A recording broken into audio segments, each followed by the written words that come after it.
Hi, it's me Imogen, and today I'm going to talk about Mademoiselle de Maupin by Gautier. The book is one that sort of talks about beauty, love, physical intimacy, but also the experience of different genders in a way that's very revolutionary considering that it was published in 1835. What's also interesting is that it's quite a multi-layered narrative, like you read from the perspective of different characters, but also a sort of third person perspective that is literally the narrator talking about the events and the characters and what they're doing. There are contrasting themes of entrapment and monotony, of mundane life, but also freedom through experiencing all of the senses and sort of through an appreciation of beauty.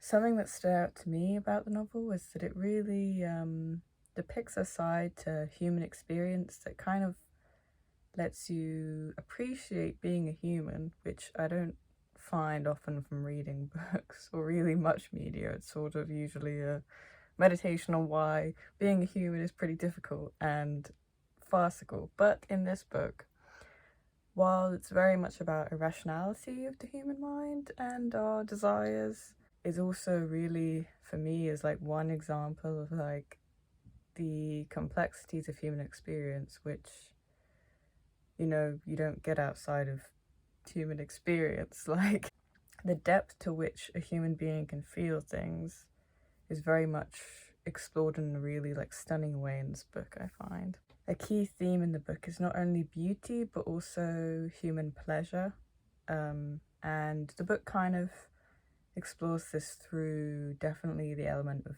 physical enjoyment between human beings, but also just in witnessing something that you find beautiful. It's very decadently written. There's lots of descriptions of nature in a sort of divine way. It's crazy with the descriptions, really, the adjectives, the metaphorical significance of nature that kind of frames the human experience in both the beauty of the positive and also the like kind of depressing negative stifled experience of human life, which I always enjoy. There are so many passages in the book of just talking about beauty, which is definitely one of the main things that the book is about, I feel like, outside of just the plot.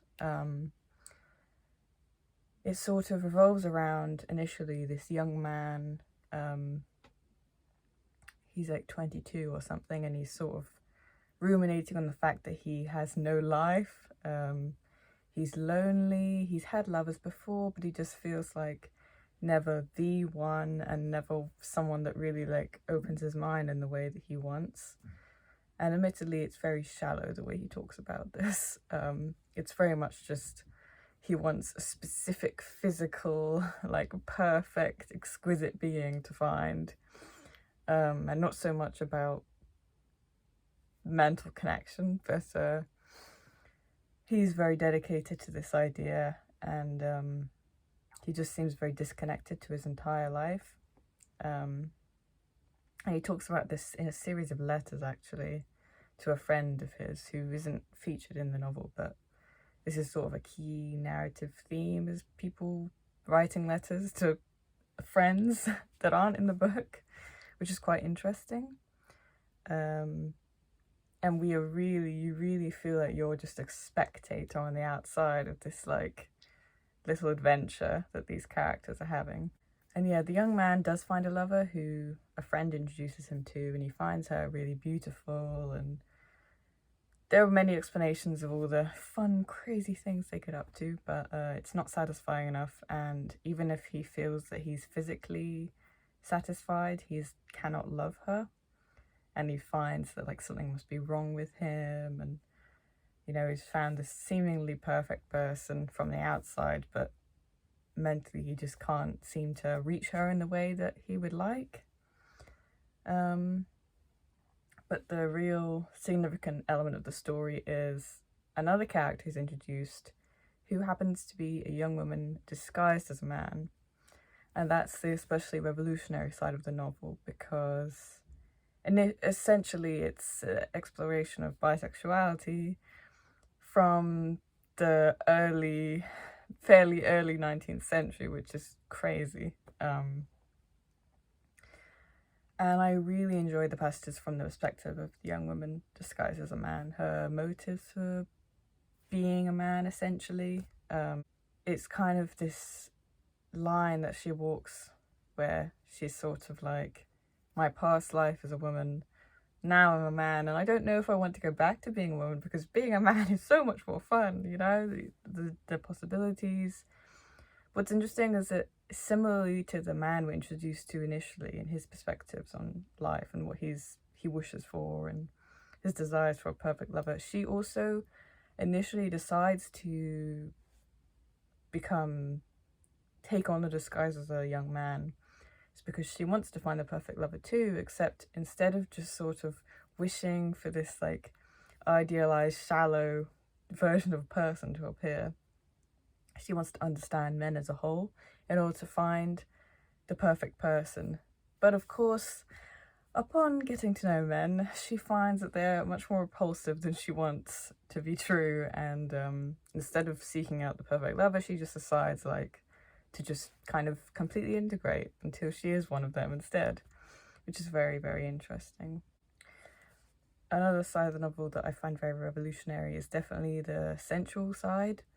I mean, you read some authors from the 19th century, even like decades later, and it's very much like no contact, you know, can't be talking about those things, that's too immoral. Whereas in this book, it just is like the most I've read of this century that is just like not really holding much back, but it's very beautifully written. I think it's really, really wonderful, and it does explore different identities and sexual identities, which is really interesting, especially of the time, which is all allowed through the lens of a woman disguised as a man, which is, you know, it's definitely worth reading. I found it was a little slow sometimes, especially in the beginning. Like, I mean, it was very well written. A lot of it was very interesting. But at the same time, you have to really like be patient with it, because most of the first half of the novel is just the young man like pining over an imaginary lover. So you have to like take it as it is. But it's really worth reading if you're interested in these sorts of things. And I was really taken aback with how wonderfully it was written. I mean, the decadence in it is just wonderful. I love that stuff. So yeah, I'd say it's well worth the read.